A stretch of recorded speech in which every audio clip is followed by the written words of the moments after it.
നല്ല ഇടയന് സ്തോത്രം ചെയ്വിൻ, നല്ലവനല്ലോ ദയ എന്നുമുള്ളത്. അപ്പം നൽകുന്നവന് സ്തോത്രം ചെയ്വിൻ, നല്ലവനല്ലോ ദയ എന്നുമുള്ളത്.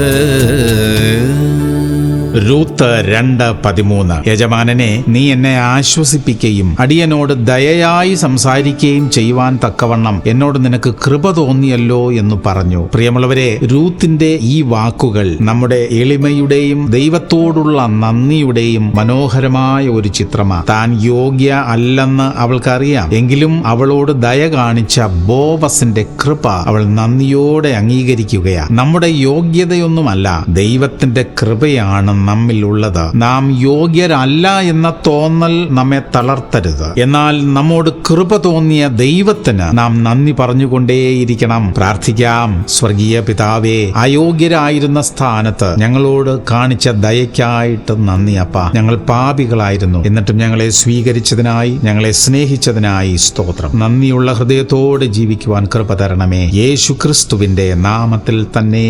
ആമേൻ, ആമേൻ, ആമേൻ.